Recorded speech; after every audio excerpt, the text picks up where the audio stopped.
ॐ भूर्भुवस्वः तत्सवितुर्वरेण्यं भर्गो देवस्य धीमहि धियो यो नः प्रचोदयात्।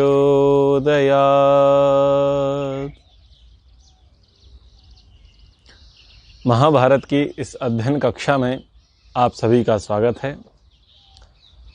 महाभारत का यह वन पर्व चल रहा है, जिसके अंतर्गत यक्ष युधिष्ठिर संवाद को हम समझ रहे हैं और यह यक्ष युधिष्ठिर संवाद का भाग 12वां है। पिछली कक्षा में नरक के संबंध में यक्ष ने युधिष्ठिर से प्रश्न किए थे। अब यक्ष आगे प्रश्न करते हैं और उनके प्रश्नों को हम समझने का प्रयास करते हैं। यक्ष पूछते हैं कि हे राजन, कुलेन वृत्तेन स्वाध्यायेन श्रुतेन वा ब्राह्मण्यम केन भवति प्रब्रूहि एतत् सुनिश्चितम। यक्ष ने पूछा कि हे राजन, कुल, आचार, स्वाध्याय और शास्त्र श्रवण, इसमें से किसके द्वारा ब्राह्मणत्व प्राप्त होता है, यह बात निश्चय करके बताओ।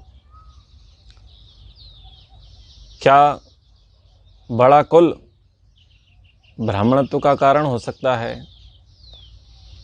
बहुत ज़्यादा स्वाध्याय कर लेना ब्राह्मणत्व की प्राप्ति करा सकता है? बहुत ज़्यादा शास्त्रों का श्रवण ब्राह्मणत्व की प्राप्ति करा सकता है, या सदाचार ब्राह्मणत्व की प्राप्ति करा सकता है? क्या है जो ब्राह्मणत्व की प्राप्ति कराता है? व्यक्ति ब्राह्मण कुल में जन्म लेता है, तो आज के समय में ब्राह्मण कुल में जन्म लेने के कारण उसको ब्राह्मण कह दिया जाता है। परंतु प्राचीन परंपरा ऐसी नहीं रही। जो द्विज कुल में उत्पन्न हो, उसे द्विज नहीं कहा गया जब तक उसके संस्कार नहीं हुए।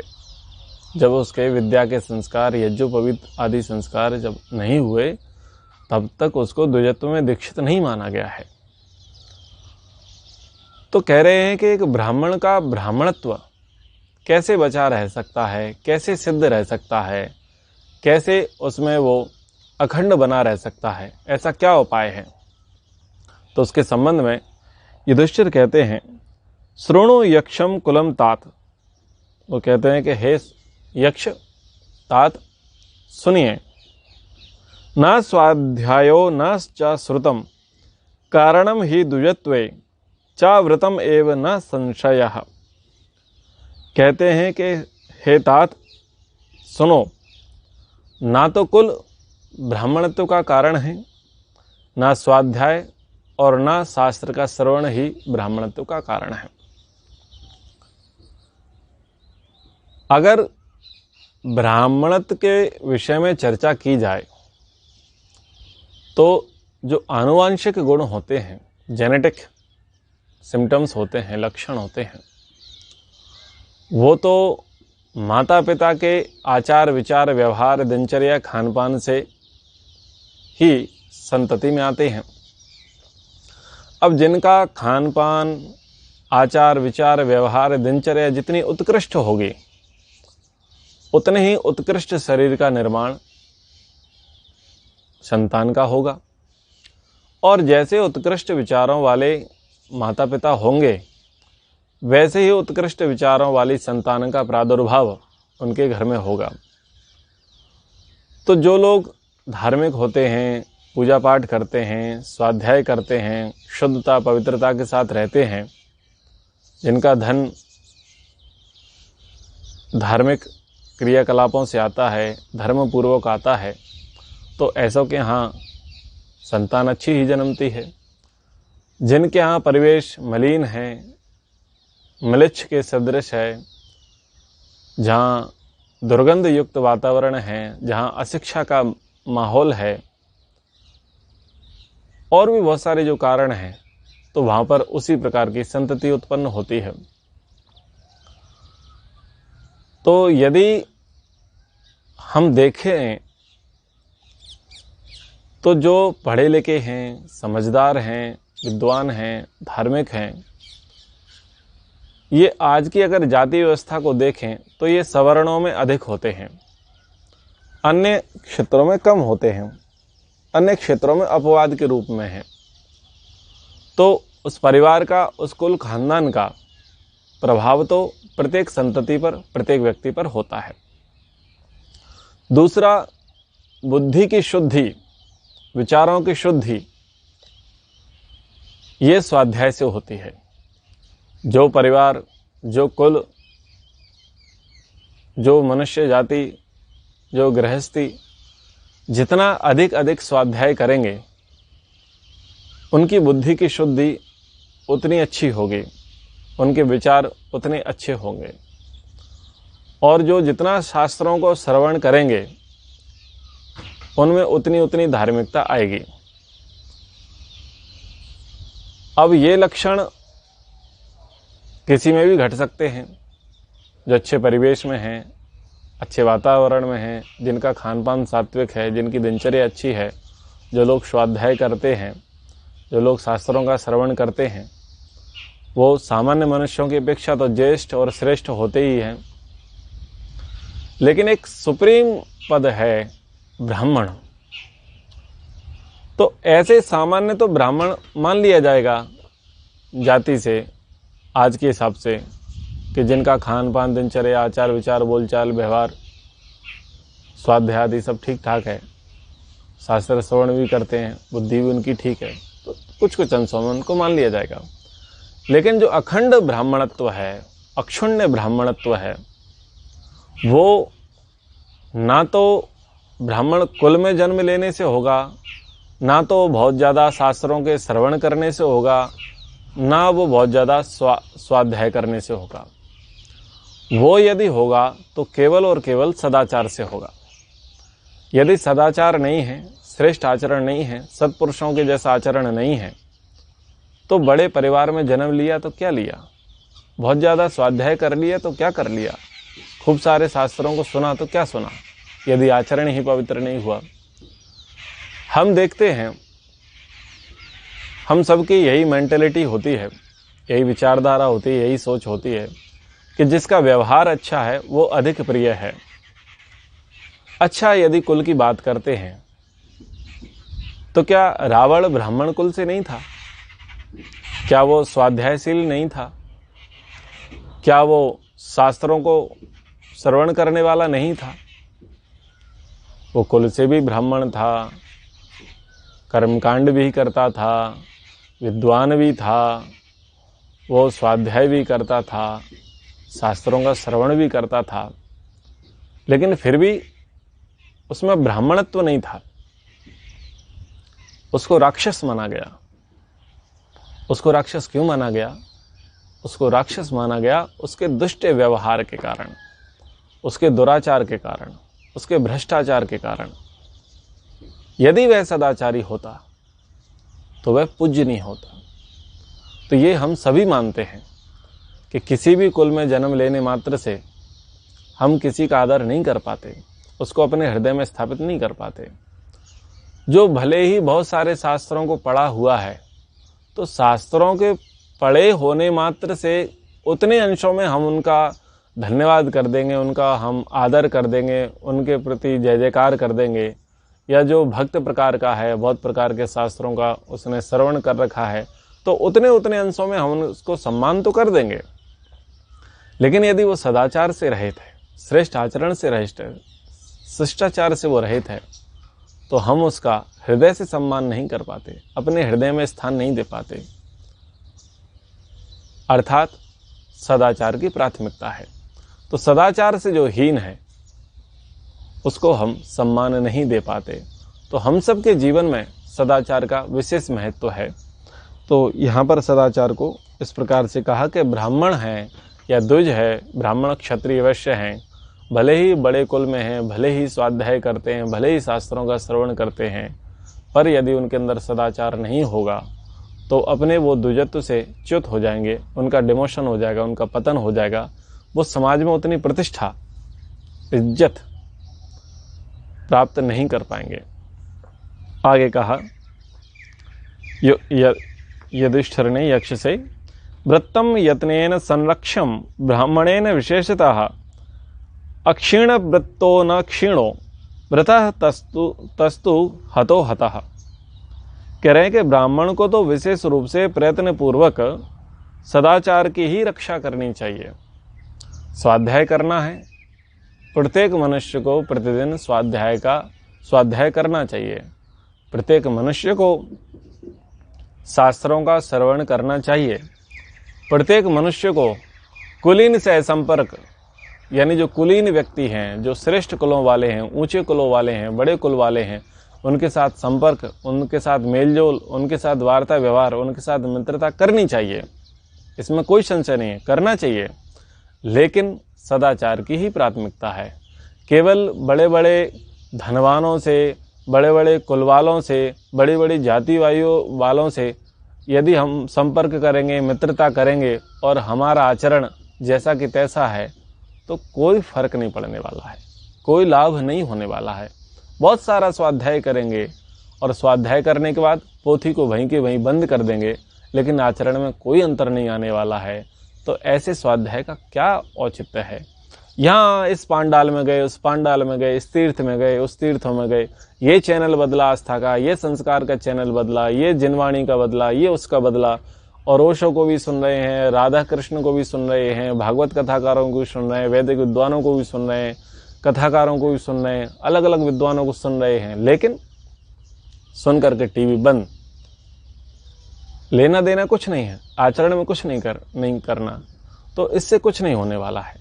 तो सबसे ज़्यादा जो प्रयत्न करना है, बड़े कुल के, बड़ी जाति वाले, बड़े परिवारों के मेल के साथ, स्वाध्याय के साथ, शास्त्र श्रवण के साथ, इन तीनों से कहीं ज़्यादा हमको मेहनत करनी चाहिए, वह है सदाचार की। तो कह रहे हैं ब्राह्मण को तो विशेष रूप से प्रयत्न पूर्वक सदाचार की ही रक्षा करनी चाहिए, क्योंकि जिसका सदाचार अक्षुण्ण है, जिसका सदाचार नष्ट भ्रष्ट पतित नहीं हुआ है, उसका ब्राह्मण तो बना रहेगा, वो ब्राह्मणपने से नीचे नहीं जाएगा। और जिसका सदाचार नष्ट हो गया है, जिसके जीवन में व्रत नहीं है, वैदिक सिद्धांत नहीं है, श्रेष्ठ दिनचर्या नहीं है, श्रेष्ठ आचार विचार व्यवहार का परिवेश नहीं है, वो तो अपने स्तर से गिर ही जाएगा। इसी क्रम में वो आगे कहते हैं, पठकाः पाठकाश्चैव ये च अन्ये शास्त्र चिंतकाः सर्वे व्यसनिनो मूर्खा या क्रियावान स पंडितः। कहते हैं कि देखो, पढ़ने वाले, पढ़ाने वाले और शास्त्र का विचार करने वाले, ये तो व्यसनी लोग हैं। बहुत बड़ी बात उन्होंने कही है। ऐसे नियम क्या है? पढ़ना चाहिए, पढ़ाना चाहिए, शास्त्रों का श्रवण करना चाहिए, शास्त्र चर्चा करनी चाहिए, शास्त्रों की बातों पर चिंतन मनन करना चाहिए, ये नियम दिए हैं। पर यहाँ पर कह रहे हैं कि केवल पढ़ने वाला, केवल पढ़ाने वाला, केवल शास्त्रों पर विचार करने वाला तो व्यसनी है, मूर्ख है। अर्थात कि केवल पढ़ता है या केवल पढ़ाता है या केवल शास्त्रों पर लंबी लंबी चर्चाएं करता है, और वहाँ से उठने के बाद जीवन में, व्यवहार में वो शून्य है। जो पढ़ा वो आचरण में नहीं लाए, जो पढ़ाया उसको आचरण में नहीं लाए, जो शास्त्रों पर लंबी चौड़ी चर्चा की, डिस्कशन किया, डिबेट किया, लेकिन उसको जीवन में आत्मसात नहीं किया। लेकिन इसमें खूब उसको आनंद है, पढ़ने में आनंद है, पढ़ाने में आनंद है, शास्त्रों की चर्चा करने में आनंद है।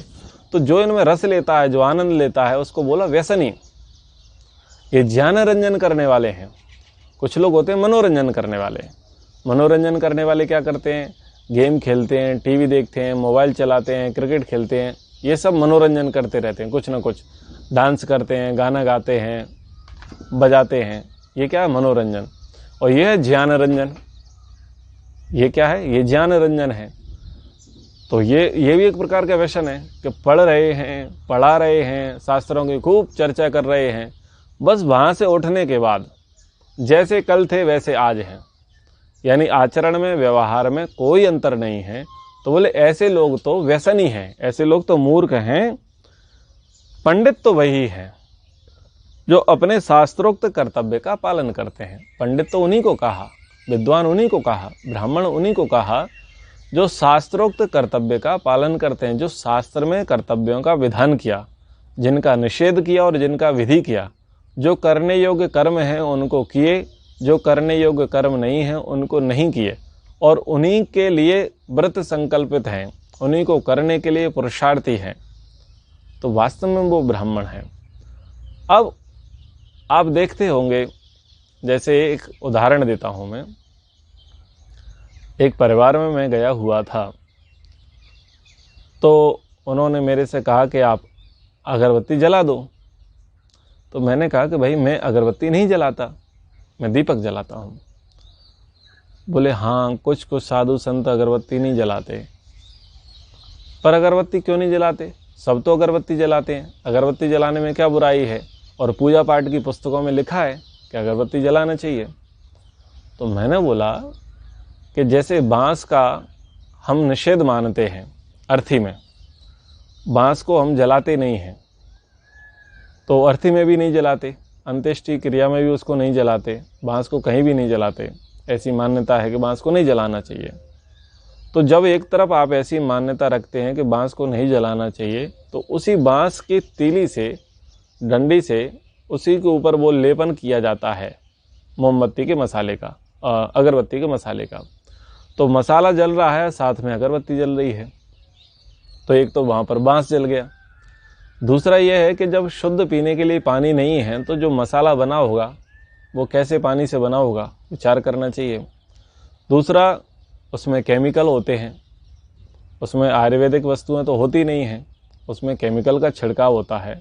तो किसी के स्वास्थ्य में के लिए तो अनुकूल होते हैं और किसी के लिए प्रतिकूल होते हैं, तो वो भी ठीक नहीं है। तीसरी स्थिति ये है कि ये धुएं को देने वाले हैं, और हम धुएं की संस्कृति के नहीं हैं, हम तो उजाले की संस्कृति के हैं।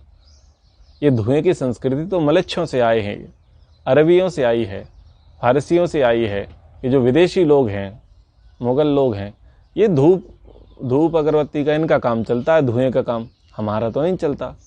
हमारे तो अगर धुआं करना ही है तो आप उपले पर कंडे को जला करके या कुछ समिधाओं को जला करके उसमें थोड़ी सी शक्कर डालिए, थोड़ा सा घृत डालिए, थोड़ा सा गुग्गल डालिए, और फिर उसका धुआं कीजिए। अगर करना ही तो वो सुगंधित धुआं है, वो अच्छा धुआं है, वो लाभकारी धुआं है।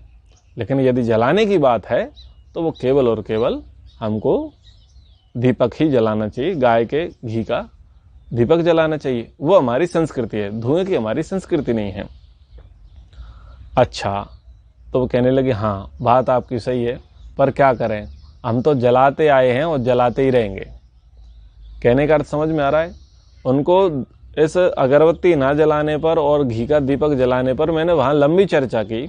लंबी चर्चा करने के बाद सारांश क्या निकला? आपकी बात सही है, लेकिन हम अगरबत्ती जलाते आए हैं और अगरबत्ती ही आगे जलाएंगे।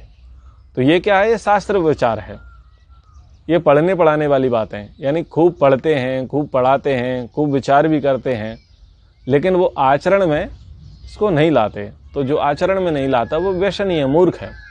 तो वास्तव में कर्म क्या है कि जो शास्त्रोक्त विधि है उसको पालन करना चाहिए। जैसे बहुत सारे लोग पढ़ते हैं, नैनम छिन्दन्ति शस्त्राणि नैनम दहति पावका न चैनम क्लेदेन तापो न शोषयति मारुतः। आत्मा को कोई काट नहीं सकता, जला नहीं सकता, सुखा नहीं सकता, गला नहीं सकता, आदि आदि बातें कर सकते हैं। ना आत्मा मरता है, ना मारा जाता है, सारी चीज़ें हैं। तो ये शास्त्र की बातें हैं, इस पर खूब लंबे चौड़े भाषण देते हैं और खुद को मरने से डर लगता है। खुद तो ये बात करते हैं आत्मा नित्य है, शाश्वत है, अजन्मा है, लेकिन स्वयं को मरने से डर लगता है।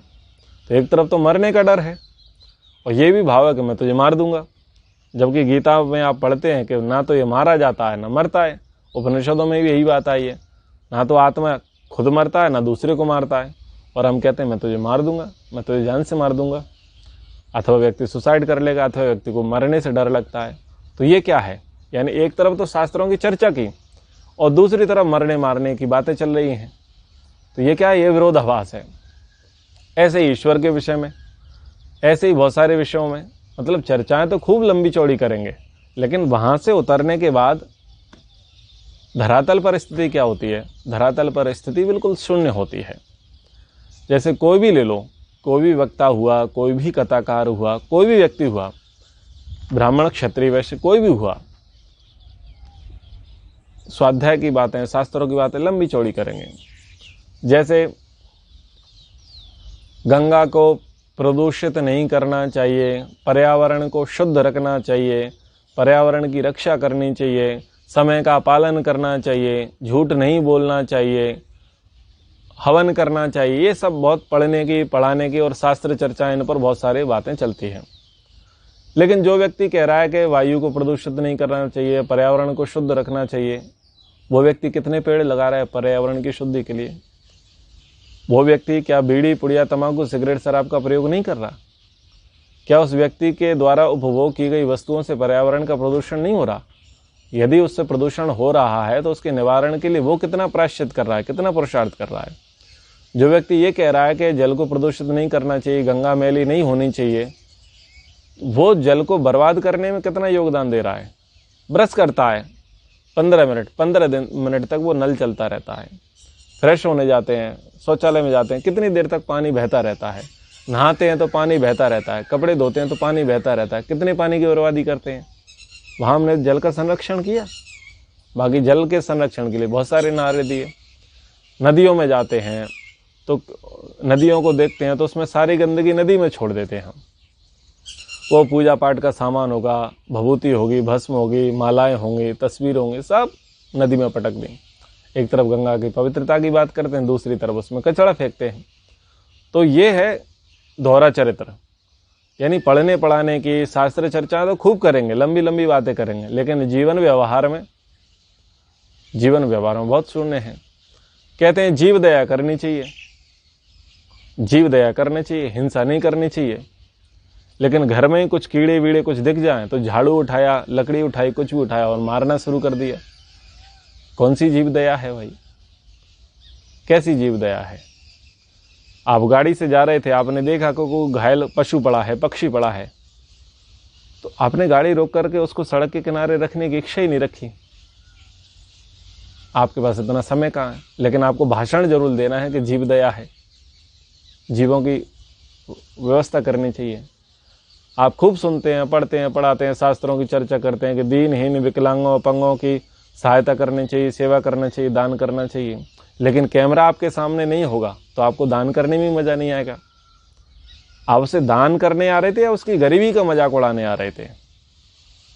उसे दिखा रहे थे, लो ये मैं कंबल दे रहा हूँ, ये मैं खाने की चीज़ दे रहा हूँ, जैसे बेचारे ने जीवन में कभी देखी नहीं हो, तो उसका तुम चित्र खिंचवा रहे हो।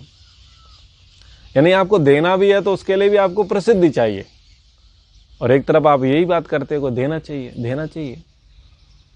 तो ये है दोहरा चरित्र। तो ये दोहरा चरित्र यानी सदाचार अच्छा नहीं है तो फिर अच्छा नहीं माना जाएगा। आगे कहा, चतुर्वेदो अपि दुर्वृतः स सूत्राद अतिरिच्यते यो अग्निहोत्र परो दान्तः स ब्राह्मण इति स्मृतः। तो कह रहे हैं कि जो चारों वेद पढ़ा होने पर भी जो दुराचारी है वह नीचता में शूद्र से भी बढ़कर है। जो नित्य अग्निहोत्र में तत्पर और जितेंद्रिय है वही ब्राह्मण है। तो चारों वेद पढ़ा हुआ रावण था लेकिन दुराचारी था, चारों वेद पढ़ा हुआ कंस था लेकिन दुराचारी था, चारों वेद पढ़ा हुआ दुर्योधन था लेकिन दुराचारी था, शिशुपाल था दुराचारी था, शकुनी था, धृतराष्ट्र थे। क्या इनका हम सम्मान करते हैं? जितने द्विज हुए ब्राह्मण क्षत्रिय वैश्य में, यदि उनके अंदर सदाचार नहीं रहा तो हमने उनका सम्मान नहीं किया। वो बड़े कुल के भी थे, बड़े परिवार वाले थे, बड़े धन वाले थे, खूब वो शास्त्रों का स्वाध्याय भी किया, वेद भी पढ़े, शास्त्रों का खूब श्रवण भी किया, अच्छी संगति भी की। लेकिन प्राथमिकता किस चीज़ की देखी गई थी? प्राथमिकता देखी गई थी आचरण की। आचरण किसका अच्छा है, और जिनके आचरण अच्छे थे उनको हम अपना आदर्श मानते हैं, उनको हम अपना रोल मॉडल मानते हैं, उनको हम पूजते हैं और उनकी हम जय जयकार करते हैं। कभी भी हम धनवान का चित्र नहीं लगाते, कभी भी हम बड़े कुल वाले का चित्र चौराहे पर नहीं लगाते। कभी भी हम ज़्यादा पढ़े लिखे व्यक्ति का चित्र चौराहे पर नहीं लगाते। हम चौराहे पर उन व्यक्तियों का चित्र लगाते हैं जो आदर्श समाज में स्थापित करते हैं, जो सदाचारी होते हैं, जो अनुशासन प्रिय होते हैं, जिनकी दिनचर्या अच्छी होती है, जो संत होते हैं, जो भक्त होते हैं, जो क्रांतिकारी होते हैं, जो समाज सुधारक होते हैं, जो अच्छे लोग होते हैं। हम उन्हीं को मानते हैं, उन्हीं को पूजते हैं और उन्हीं को फॉलो करते हैं। फिर भी हमारी समझ में नहीं आता कि हम सदाचारी बने या नहीं बने। यानी पढ़ने पढ़ाने पर बहुत फोकस है। मैं पढ़ा रहा हूँ, आप पढ़ रहे हैं, तो आपके पढ़ने पर फोकस है, मेरे पढ़ाने पर फोकस है। लेकिन व्यक्तिगत जीवन में हम कितने सदाचारी हैं, कितने संयमी हैं, कितने व्यवहारी हैं, कितने आदर्श हैं, ये ज़्यादा महत्वपूर्ण की बात है। तो एक ब्राह्मण का ब्राह्मणत्व किससे है? न वेद पढ़ने से, न स्वाध्याय करने से, न शास्त्रों के श्रवण करने से, न ही बड़े कुल में पैदा होने से। ब्राह्मण का ब्राह्मणत्व है कि वो सदाचारी हो, शिष्टाचारी हो, अनुशासन प्रिय हो, ईश्वर भक्त हो, विद्वान हो, धार्मिक हो। आज की कक्षा को हम यही विराम करते हैं। एक बार ओम का उच्चारण। ओम